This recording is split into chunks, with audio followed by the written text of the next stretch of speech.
Halo kaum rebahan yang kerjanya gelundungan doang, gimana kabarnya? Semoga kalian semua sehat selalu ya.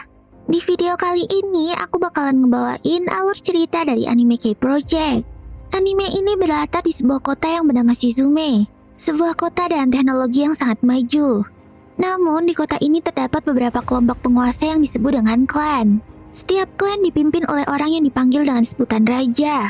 Di kota Shizume sendiri dikuasai oleh klan bernama Homura yang dipimpin oleh raja ketiga atau raja merah yang bernama Mikoto Suo.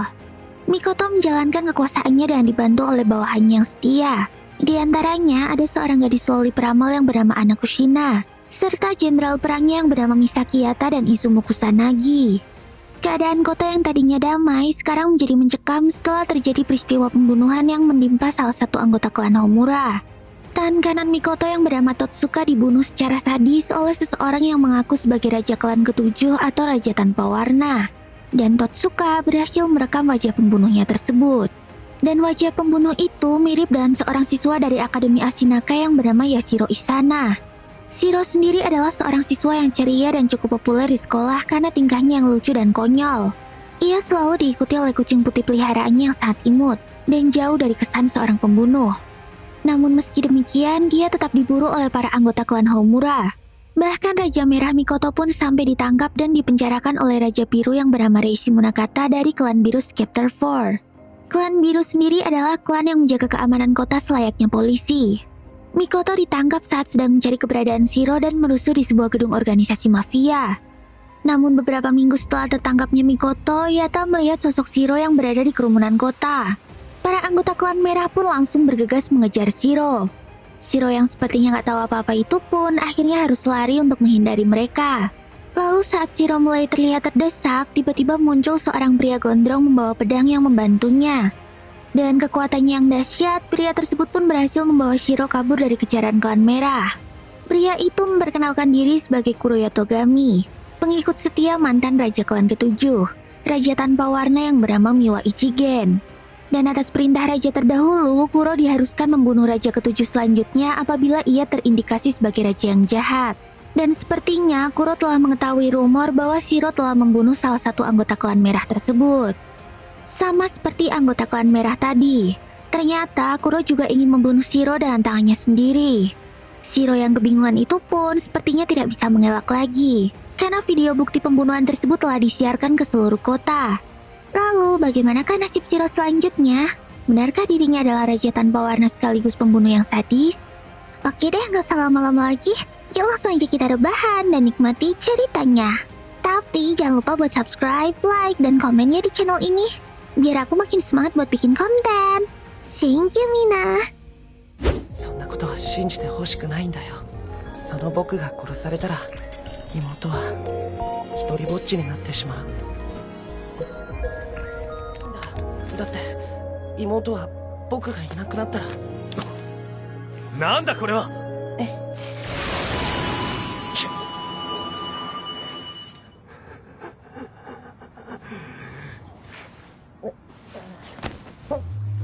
なんとかやり過ごしたけど。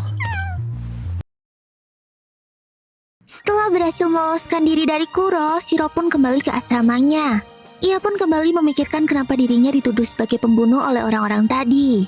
Lalu tiba-tiba dia dikejutkan dengan kucingnya yang berubah menjadi seorang gadis cantik tanpa busana dan minta dipanggil dengan nama Neko. Belum selesai dengan rasa kagetnya ketemu dengan Neko, tiba-tiba Kuro kembali datang untuk membunuhnya. Kali ini Neko membantu Shiro untuk kabur. Dan ternyata Neko mempunyai kekuatan untuk membuat ilusi. Dan hal ini berhasil membuat Kuro jadi kerepotan. Akhirnya Kuro pun kecapean dan mereka pun memutuskan untuk menyudahi kejar-kejarannya dan makan bersama. Selesai makan, Shiro pun meminta Kuro mengurungkan niatnya untuk membunuhnya dan membiarkannya membuktikan bahwa dirinya tidak bersalah. Kuro yang tampaknya mulai simpati dengan Shiro itu pun akhirnya menyetujuinya. Lalu Shiro pun berusaha mencari bukti bahwa dirinya tidak berada di tempat kejadian pada malam pembunuhan tersebut. Ia mulai mencari saksi dan menanyai temannya satu persatu. Sedangkan Kuro dan Neko mengikuti Shiro dan berpura-pura untuk menjadi murid pindahan di akademi tersebut. Hingga akhirnya ada satu teman wanitanya yang bernama Kukuri yang mempunyai bukti foto bahwa di malam pembunuhan itu Shiro sedang bersama dirinya. Kuro pun akhirnya mempercayai Shiro. Namun saat Shiro sedang mengecek lemari di kamarnya, ia pun sangat terkejut karena melihat salah satu baju seragamnya terdapat bercak darah manusia. Lalu ia pun mulai melihat kilasan-kilasan ingatan di malam pembunuhan tersebut. Sedangkan di tempat lain, gadis peramal dari klan merah yang bernama Anakusina sepertinya berhasil menemukan lokasi keberadaan Shiro. Tanpa pikir panjang, Yata bersama anggota klan merah lainnya pun langsung menuju ke lokasi tersebut yang ternyata adalah Akademi Asinaka. Di saat yang sama, klan biru ternyata juga mendapatkan informasi yang sama. Bersamaan dengan klan merah, mereka juga mencari keberadaan Shiro dan berupaya untuk menangkapnya. Namun mereka menanyai satu persatu murid yang berada di akademi. Ternyata tak ada satupun yang mengaku mengenal Shiro. Seolah-olah keberadaan Shiro tidak pernah ada di akademi tersebut. Bahkan di database sekolah pun tidak ditemukan data profil dari murid yang bernama Shiro. Bahkan saat Shiro menelpon Kukuri pun sepertinya Kukuri juga telah melupakannya. Shiro pun mulai kebingungan dan hal yang terjadi kepadanya. Ia pun mencoba untuk menelpon rumah orang tuanya. Tapi ternyata nomor yang dihubunginya juga tidak terdaftar. Di tengah kebingungannya itu, Shiro pun akhirnya memutuskan untuk coba pulang ke rumahnya, sesuai dengan alamat yang ia ingat. Dan ternyata tempat yang ditujunya merupakan sebuah stadion olahraga. Lalu di tengah kegalauannya itu, tiba-tiba klan biru berhasil mengetahui lokasi mereka dan segera mengepung. Akan tetapi Kuro menolak untuk menyerah dan berniat untuk mempertahankan diri. Pasukan klan biru pun bersiap untuk menyerang mereka. Namun tiba-tiba tempat mereka berdiri tersebut berubah menjadi di tengah kota. Tampaknya Neko mengeluarkan kekuatan ilusinya untuk membantu Shiro dan Kuro. Namun, ilusi Neko tersebut berhasil dihancurkan dengan mudah oleh Raja Biru yang baru saja muncul. Kuro pun menghadapi Raja Biru seorang diri dan menyuruh Shiro untuk pergi dari tempat tersebut. Tapi sepertinya Shiro tidak tega untuk meninggalkan Kuro seorang diri dan dihajar oleh Raja Biru. Shiro pun kembali untuk menyelamatkan Kuro dan menunjukkan kekuatannya yang sebenarnya. Shiro pun mengeluarkan pedang Democles. Pedangnya hanya bisa dikeluarkan oleh seorang Raja Warna. Lalu ia pun menyerang Raja Biru dan berhasil mengalihkan perhatiannya. Akhirnya Shiro dan Kuro pun berhasil kabur dari tempat tersebut. Dan kejadian tadi, Kuro pun akhirnya memahami kekuatan sebenarnya yang dimiliki oleh Neko. Ia tidak hanya mampu membuat ilusi, namun juga dapat memanipulasi dan bahkan menciptakan ingatan palsu pada orang yang berada di sekitarnya. Hal ini akhirnya menjelaskan kenapa Shiro mempunyai ingatan yang aneh dan tidak dapat mengingat hal-hal tertentu yang ia inginkan. Shiro pun kemudian meminta Neko untuk melepaskan kekuatan yang berada di tubuhnya. Akhirnya, Shiro pun mengingat semua kejadian sampai saat pertama kali ia bertemu dengan Neko. Namun ternyata hal itu tidak mengungkap siapa yang membunuh anggota klan merah yang sebenarnya. Karena hal terakhir yang ia ingat adalah dirinya dijatuhkan oleh seseorang dari sebuah pesawat udara yang bernama Hamel Ray. Shiro pun akhirnya menyadari bahwa orang itu ada hubungannya dengan insiden pembunuhan yang dituduhkan kepadanya. Lalu, ia pun menelpon Raja Biru dan membuat kesepakatan. Shiro akan menyerahkan dirinya asalkan Raja Biru juga menangkap orang yang berada di pesawat Hemmelreich tersebut. Dan orang itu ternyata adalah Adolf K. Weisman, Raja pertama atau yang disebut dengan Raja Perak. Lalu Raja Biru pun menyetujui kesepakatan tersebut. Akhirnya, malam misi penangkapan Raja Perak pun tiba. Pesawat Hemmelreich-nya telah dikepung oleh pasukan Raja Biru menggunakan helikopter. Namun, Raja Perak meledakkan diri bersama pesawatnya sebelum berhasil ditangkap. Klan Biru pun tidak dapat menemukan tubuh dari Raja Perak. Namun, Raja Biru akhirnya mengetahui bahwa tubuh Raja Perak telah diambil oleh Raja Emas, yaitu orang yang paling berkuasa di daratan. Raja Emas ini sangat menginginkan kekuatan dari Raja Perak yang dapat hidup abadi. Hingga akhirnya Raja Biru pun memutuskan untuk mengunjungi Raja Emas guna memastikan kematian dari Raja Perak. Kemudian, kita ditunjukkan Mikoto sang Raja Merah yang sedang berada di dalam penjara. Tiba-tiba dia ditelepon oleh seseorang yang mengaku sebagai pelaku insiden pembunuhan anggotanya yang selama ini telah dicarinya. Orang itu mencoba untuk memprovokasi Raja Merah dengan mengancam akan membunuh semua orang-orang kepercayaannya. Dan saat Raja Merah membuka matanya, orang tersebut memasukkan kekuatannya yang berbentuk seperti roh ke dalam tubuh Raja Merah. Ia berniat untuk mengambil alih tubuh Raja Merah. Namun, roh tersebut berhasil dihancurkan oleh Raja Merah. Dan orang yang berada di ujung telepon tersebut pun meledak. Raja Merah pun langsung mengetahui lokasinya. Dan ia segera menghancurkan penjara tersebut untuk meloloskan diri. Bahkan, ia menghancurkan seluruh pasukan klan biru yang mencoba untuk menghentikannya. Tampaknya kekuatan Raja Merah terlalu dahsyat untuk dihentikan klan biru tanpa kehadiran raja mereka. Raja Merah pun akhirnya bertemu dengan anggota klannya yang telah menunggu kedatangannya, dan mereka pun bersama-sama menuju lokasi pembunuh tersebut. Ternyata lokasi pembunuh tersebut berada di Akademi Asinaka, dan menurut Ana, pembunuh tersebut masih berada di sekitar akademi. Para pasukan Raja Merah pun langsung mengepung dan menutup semua akses keluar dari akademi, sehingga tidak ada seorang pun yang dapat keluar, termasuk para murid akademi. Raja Biru yang akhirnya mengetahui hal itu pun berusaha untuk membujuk Raja Merah agar menyerahkan kasus itu kepadanya dan memintanya untuk berhenti membalas dendam dengan cara yang anarkis. Tapi sepertinya Raja Merah tidak dapat menerima permintaan Raja Biru itu. Akhirnya pertempuran klan Biru melawan klan Merah pun pecah. Klan Biru tidak ingin tindakan anarkis klan Merah yang menahan para murid akademi tersebut terus berlanjut. Lalu klan Biru pun berusaha untuk merebut kembali akademi. Namun di tengah pertarungan, Raja Biru ditusuk oleh seorang pria yang berusaha dia selamatkan. Bahkan banyak para murid yang juga melakukan hal-hal anarkis dan membuat kekacauan. Tampaknya ini adalah ulah dari pembunuh tersebut. Akhirnya Shiro yang sedang menyelamatkan Kukuri pun bertemu dengan Raja Merah. Raja Merah yang masih menganggap Shiro adalah pelaku pembunuhan itu pun langsung berusaha untuk membunuhnya. Bahkan Kuro pun tidak dapat menghentikan sang Raja Merah. Untungnya Raja Biru datang tepat waktu dan menghentikannya. Lalu di saat mereka berdua bertarung, Shiro dan yang lainnya pun berhasil meloloskan diri. Namun, saat berada di tempat yang aman, tiba-tiba Kukuri menyerang Shiro dan berhasil menusuknya dengan pisau. Sepertinya Kukuri telah dirasuki dan diambil alih tubuhnya oleh si pembunuh. Lalu saat melihat roh yang keluar dari mata Kukuri, tiba-tiba Shiro mengingat semuanya. Dirinya yang sebenarnya dan apa yang terjadi pada malam pembunuhan tersebut. Bahkan kekuatannya yang sebenarnya pun telah kembali. Shiro akhirnya memberitahu mereka bahwa dirinya sebenarnya adalah raja pertama atau raja perak, yaitu Adolf K. Weisman. Jadi pada malam pembunuhan tersebut, dirinya lagi santai di pesawat udaranya, dan tiba-tiba seseorang dengan tubuh Shiro datang ke hadapannya. Ia adalah Raja Ketujuh, sang raja tak berwarna, dan dia jugalah si pembunuh yang sebenarnya. Setelah membunuh Totsuka anggota dari klan Merah, ia mencoba untuk mengambil alih tubuh Weisman demi mendapatkan kekuatan hidup abadi yang dimilikinya. Tapi meskipun ia telah berhasil mendapatkan tubuh Weisman, ia tetap gagal untuk mendapatkan kekuatan hidup abadi. Maka dari itulah, Shiro dapat langsung sembuh dari luka tusuk yang dialaminya saat ia terjatuh dari pesawat udara tersebut. Shiro pun segera menemui para tahan kanan klan Merah dan Biru untuk berbicara dan menyelesaikan pertikaian mereka berdua. Ketika mengetahui bahwa pembunuh sebenarnya bukanlah Shiro melainkan Raja Ketujuh atau Raja Tak Berwarna, mereka pun langsung setuju untuk bekerja sama. Kemudian Shiro meminta mereka untuk mengevakuasi semua orang yang berada di akademi. Setelah itu, Shiro pun langsung pergi untuk menangkap Raja Tak Berwarna yang masih berada di dalam tubuh Kukuri. Lalu ia pun bertemu dengan Kuro. Dan di kesempatan itu, Kuro pun mengabdikan hidupnya untuk menjadi bawahan Shiro dan menjadi anggota klan Perak.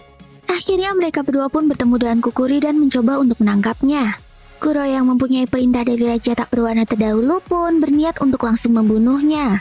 Tapi Shiro mencegahnya. Karena tubuh yang dipakai itu masihlah tubuh Kukuri, dan Shiro berusaha untuk menyelamatkannya. Hingga akhirnya Raja Tak Berwarna itu pun kembali mengeluarkan rohnya dan berusaha untuk mengambil alih tubuh Shiro. Akan tetapi, Shiro telah mengetahui niatnya tersebut. Lalu Shiro pun berhasil menangkap jiwa Raja Tak Berwarna yang berada di tubuhnya dan memakannya. Setelah berhasil mengalahkannya dan menyelamatkan Kukuri, Shiro pun melakukan tugas terakhirnya untuk menyelesaikan pertikaian antara Raja Merah dan Biru. Ia pun menyuruh Kuro untuk membawa Kukuri pergi ke tempat yang aman. Lalu setelah kepergian Kuro, sepertinya Shiro menyadari kalau ia tidak dapat menahan Raja Tak Berwarna dalam tubuhnya terlalu lama. Kemudian ia pun berusaha untuk menghentikan pertarungan Raja Merah dan Biru yang sedang berlangsung dengan sengit. Lalu Shiro pun memberitahu Raja Merah bahwa dirinya lah pria yang dicari selama ini. Tampaknya Shiro ingin Raja Merah untuk membunuhnya. Dan demikian Raja Tak Berwarna yang berada di tubuhnya pun ikut tewas. Mengetahui hal itu, Raja Merah pun tak menyia-nyiakan kesempatan tersebut dan langsung menyerang Shiro tepat di dadanya. Shiro dan Raja Tak Berwarna pun hancur tak bersisa. Sedangkan Raja Merah tampak sangat puas karena telah berhasil membalaskan dendamnya. Namun sepertinya pedang Damocles miliknya yang udah hampir hancur itu tidak dapat bertahan di udara dan langsung meluncur ke tanah. Padahal pedang Damocles tersebut dapat mengakibatkan kehancuran yang sangat besar bila sampai jatuh ke bumi. Mau tak mau Raja Biru pun langsung bertindak dan harus membunuh Raja Merah dengan tangannya sendiri. Dengan kematian Raja Merah, maka pedang Damocles miliknya pun ikut menghilang. Beberapa saat setelah kejadian tersebut, Neko dan Kuro pun kembali ke tempat kejadian untuk mencari Shiro. Namun mereka hanya menemukan payungnya saja. Akan tetapi Neko dan Kuro tidak patah semangat. Mereka mengetahui bahwa Shiro memiliki kekuatan untuk hidup abadi. Dan mereka masih yakin bahwa Shiro raja mereka masih hidup di suatu tempat.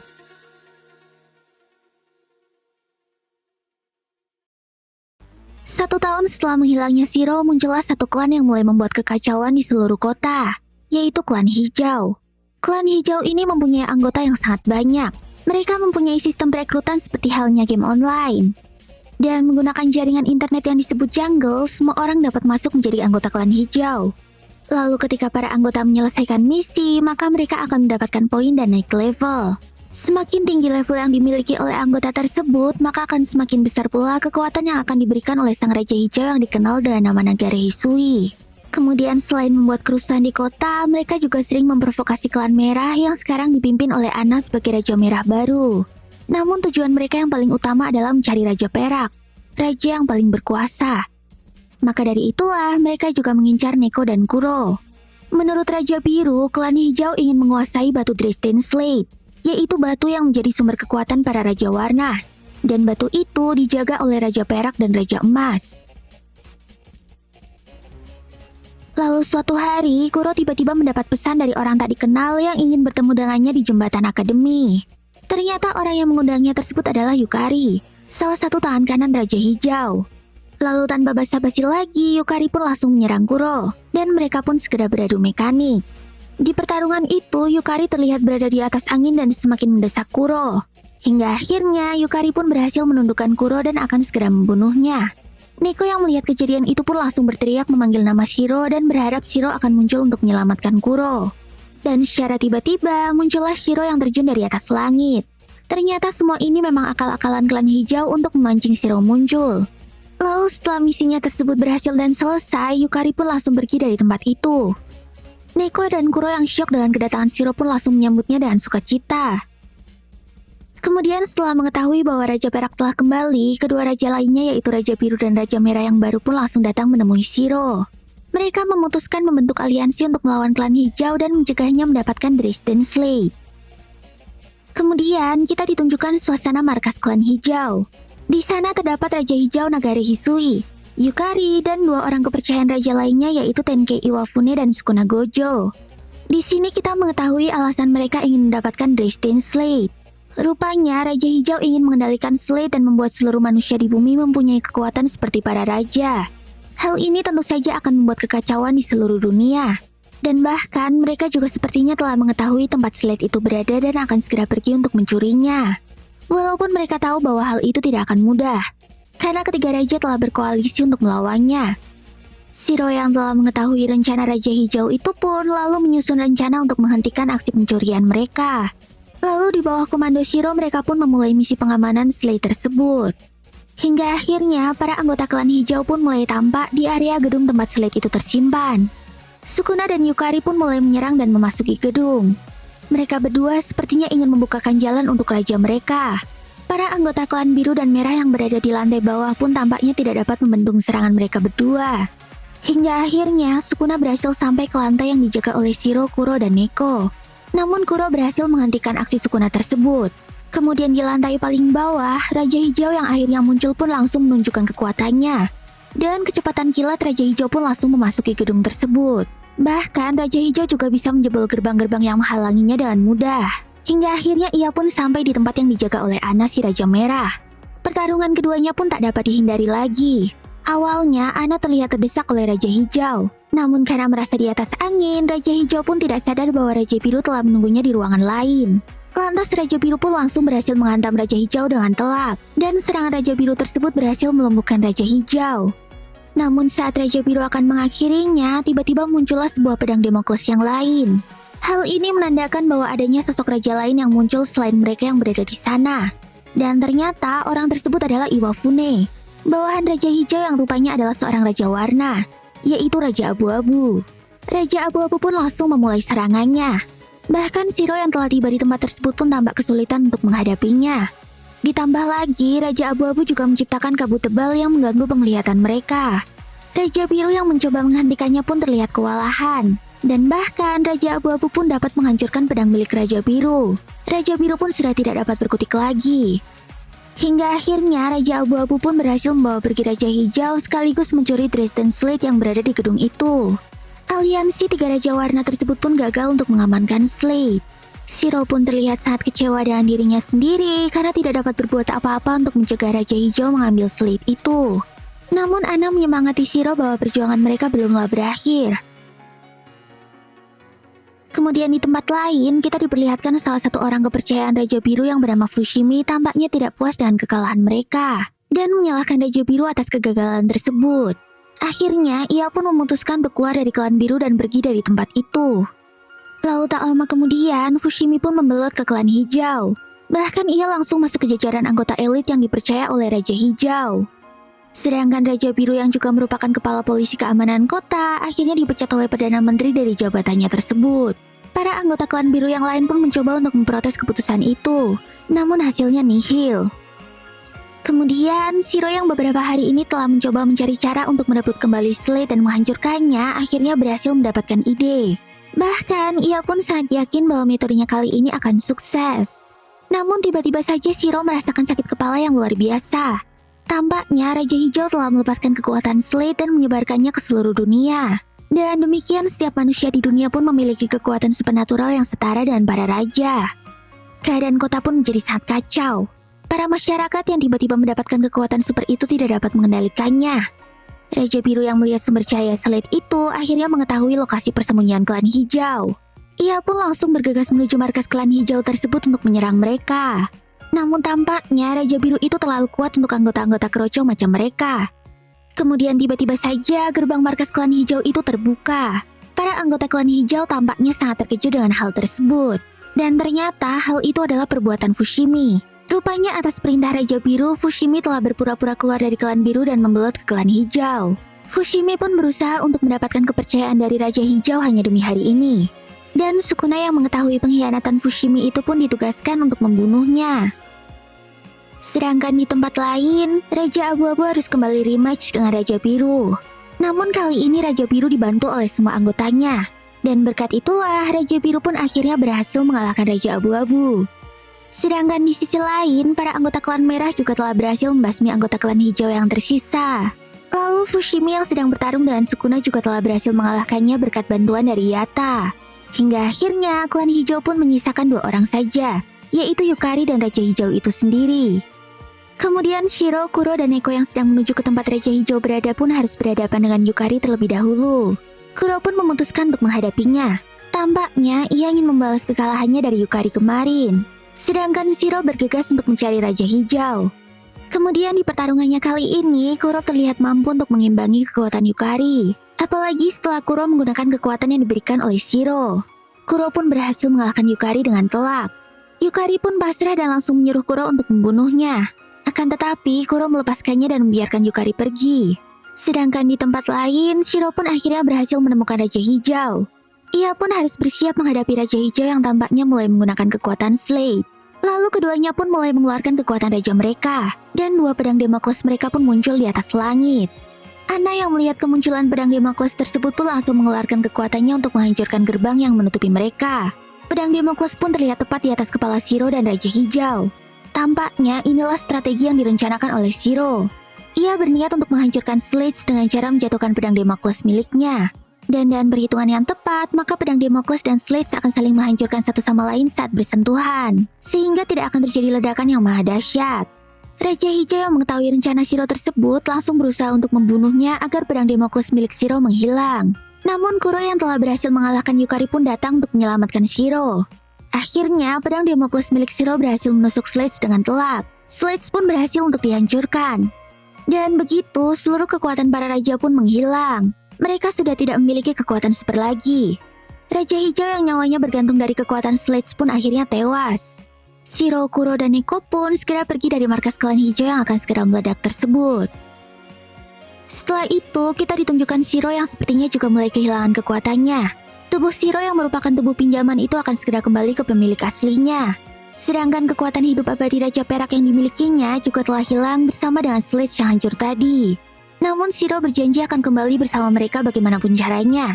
Setelah itu, Shiro pun tak sadarkan diri dan terbangun dengan keadaan lupa kepada Kuro dan Neko. Tampaknya tubuh itu telah diambil alih oleh pemiliknya yang asli. Lalu gimana kan nasib Shiro atau Raja Perak setelah itu? Nah, di ending anime ini kita ditunjukkan kalau Neko yang sedang menuju sekolahnya itu mendapat kabar bahwa mereka kedatangan guru bule yang dipanggil dengan sebutan Pak Jerman. Dan ternyata itu adalah Shiro dan tubuh aslinya. Tampaknya mereka bertiga telah kembali bersama, dan Shiro telah menjadi guru di sekolah tersebut dengan tubuh aslinya. Wah, happy ending kan guys? Hehehe, gimana? Seru kan animenya? Oke deh, segini dulu ya videoku kali ini. Semoga bisa menghibur kalian. Dan pesan moral di video ini adalah cek selalu kucing peliharaan di rumahmu, karena siapa tahu dia bisa berubah menjadi cewek cantik. Hihi. Jangan lupa buat subscribe, like, dan komen di channel ini ya. Terus nyalain notifikasinya, biar kalian gak ketinggalan kalau aku upload video baru. Oh iya, kalian juga bisa follow sosmed aku dan channel-channel aku yang lainnya loh. Linknya udah aku cantumin di deskripsi ya. Ya, mata nih. Sampai jumpa di video selanjutnya. Bye-bye.